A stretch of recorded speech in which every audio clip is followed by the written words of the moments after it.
Hi, Professor. This is Hudson Tete and Lasal Dijawa. This is our project for EE210 Switching Systems class, and it's a smart traffic display system, smart traffic control system. Now, in our project, we found a problem. The problem was was that certain cities lack smart traffic light displays.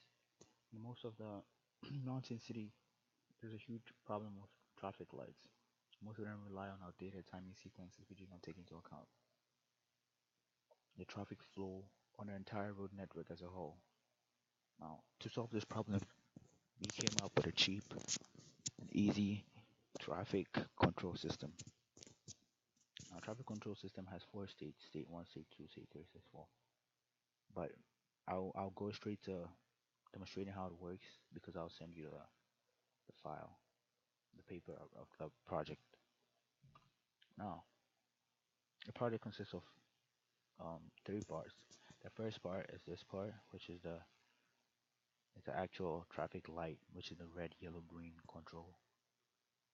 The second part is the control of the output, that's Q1 and Q2, to switch between states, and the third one is the traffic sensory control. Now let me show you how each one works, starting from this one. Our input, we have two inputs. The first input represents traffic flow on the first road, and the second input represents traffic flow on the next road. Because I could have connected K just road one to road to our traffic control system, and road two to our control traffic system, so that if you just click zero, it's zero, and if you click one, it's one. But I noticed that when that happens, it doesn't revert back. So to solve this problem, we used 2D flip flops, so that after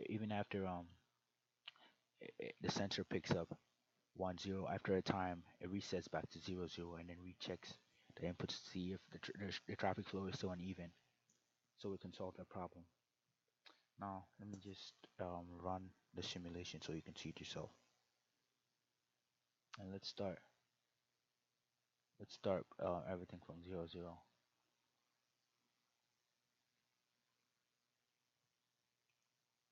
Now when we start everything from 0 0, we see that our system smoothly transits from state 1 to state 2, state 3,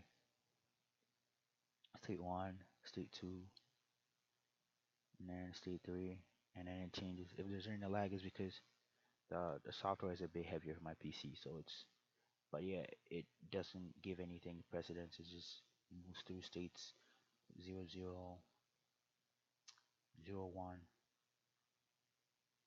1 0, 1 1. Now that's because the inputs are 0 0, so I mean traffic um flow on both sides of the road are equal. Now we set the first road to have more traffic precedence, meaning there's more traffic on the first road. And when the clock hits for the next time,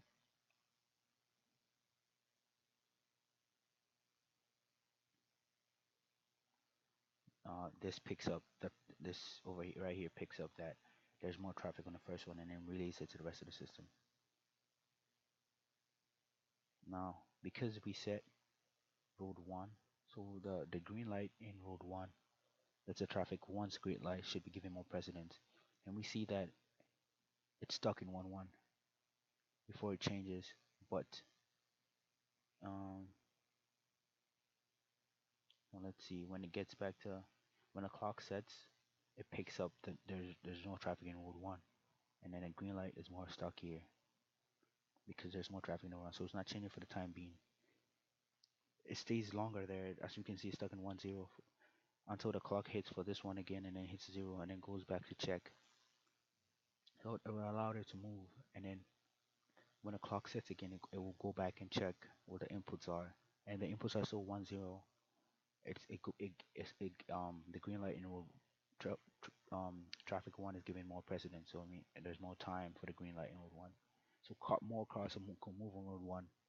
And then because there aren't a lot of cars in road two, we really don't need the green light to be more on road two, so the traffic can be alleviated in road one. Now let's see what happens if we set row two rather to to more traffic, and then okay, so we reduce this back to 0, and then we let this be 1.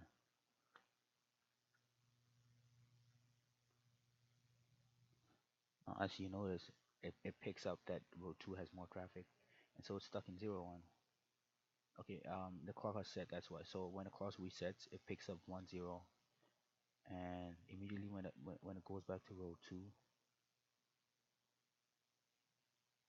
it, it, get- yeah, there's more time for the green light on row 2, so that the cars on row 2 can go faster, and we can alleviate traffic more. So every time you set it to one of them, the green light on that part of the road has more time than like the rest of the other road. Right here, it's still stuck in red green.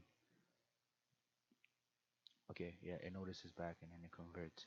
So whenever you click on like this one, it spends more time here, and then when you click on this one, row 2, it should spend, yeah, it actually spends more time in green.